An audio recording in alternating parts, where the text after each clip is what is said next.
Houston area for approximately 2 to 3 years in weddings. My education is from the University of Houston, as well as the University of Nevada, Las Vegas. I've studied photography extensively and believe that I have pretty much found my niche in what I'm going to do. When I was a kid, my mother used to ask me to photograph her, and she would drive me around. We would go all over the place. We would take pictures. We would drive to Green, Texas, or we would drive to the border of Louisiana and Texas, and we would find interesting things to photograph and whatever. So my earliest memory, this is the earliest photo that I've ever taken. This is an image of my mother. I held on to this photo as long as I could because it always reminds me that what you fall in love with when you're a child is something that you will probably end up still loving when you get older. Who were some of your inspirations? As far as photography, I have so many favorites, and I have thought about this a lot. Arbus is a really big inspiration to me. She photographed in-your-face style photography that when you look at it, you don't want to stare at the image because the subjects are often intimidating or it makes you uncomfortable or something you're not familiar with. I love the unfamiliarity in photography that makes people uncomfortable sometimes. Avedon from the 60s, he was a high-profile fashion photographer. My own personal friends inspire me. You inspire yourself too, because you take some wonderful shots. That is funny. It's the truth. I do get excited about some How images. did you do that? What brings that out of you? I mean, how is it that you can see that creative? I mean, because I'll tell you, we've seen shots of you laying on the ground or you shoot it up, you know. We've seen what you've done around water, incredible shots, you know, on beaches and things like that. So what is it that triggers that creative spark? I visualize. I don't visualize what they're going to look like while they're standing there. I visualize what they're going to look like in print. I visualize a 10 by 10 or a 20 by 24 hanging on the wall, matted and framed, and how beautiful will that image look, and then I set out to make it look like what is being visualized in my head. I believe the difference between professionalism and amateur photography is defined by your appearance, your approach, your personality, quality of the images certainly, the way that you treat your clients.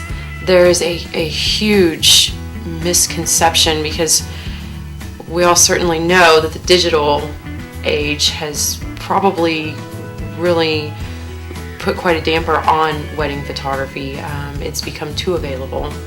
Too many people can purchase equipment who do not have a common understanding of how to use it. And I think that's one of the biggest components is understanding your equipment and knowing the correct lighting control and situation and working with clients. And it's a whole big group of many different reasons. A lot of times people just want to save money and they try to cut costs where they can. With weddings being such a special event, do you think that's a wise choice? No, I think that I think you have to be budgeted and you have to be smart with your money. But I think if you shop and you do your research and do your homework, you will find that you really want to stay within the industry standards. You don't want to go outside of that. If you get every once in a while you're going to get a smoking deal and it's going to be awesome and it's going to turn out great. I would say 3/4 of the time that's not the case. Okay? And I truly believe you get what you pay for. So Linda, tell us a little bit about yourself. Well, I started videography when I was in high school. I got an internship working with a cable television station and just fell in love with the whole videography process. And it's been over 20 years and I'm still doing it. Okay, Linda, so tell us, what is your earliest memory concerning video? Well, the one that stands out to me was when I first started my internship and I had gone to work that day. And it was my first time ever in a studio. And they said to me, "We want you to take this camera apart and put it back together again." Now, amazingly, back in those days, cameras weren't in one piece. I mean, the professional cameras were just a little bit of everything. They had battery packs to them. They had VCR packs that you had to hook into them. They had lenses that had to be changed out. Oh, it was just a ton of things. And then they weighed so much. I mean, these were heavy cameras. And so here I am, my first day, not knowing what to do, not even knowing what a camera really is all about besides just a picture thing. You know, you just shoot a picture, but not realizing the gravity of all the things that it can actually do. And I was just dumbfounded. But then I said, okay, just calm down. Well, if you screwed it a little this way, then you screw it back on this way. So I kind of learned it that way. He wanted it done in 5 minutes. First day probably took an hour and a half, but after that, I got it. My inspiration actually comes from the newscasters. I had a journalist in my hometown. Her name was Monica Kaufman. I'm from Atlanta. And she was one of the most popular journalists of that time. And she still is on the air, by the way. But I had the opportunity to call her up and say, listen, I'm a high school student. I'm really interested in journalism. Can you let me come down and visit you and find out what it is that you all really do? And I spent the whole day with my hero, Monica Kaufman, and just that iced it for me. I was like, yes, this is what I want to do. So I never stopped. You know, once I got the internship, I continued on. Now, my schooling, my background is in business. I went to school at Spelman College and got a degree in business economics. And that was at the advice of my parents. But now I can see the wisdom in it because I have my own business and I'm doing the videography. What would you say you see that everyone else may not specifically see when you're creating video? Well, that's the edge that makes a professional videographer different from just an amateur. I tell you, this is how it works. You know how people say, can you hear what I'm saying or can you see what I'm saying?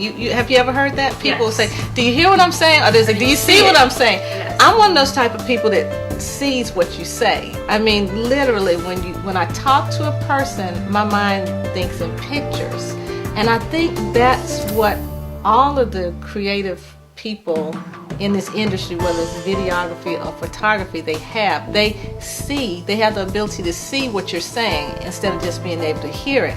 And they can actually see the end product in their head. And I see backgrounds, I see how the shots should be made.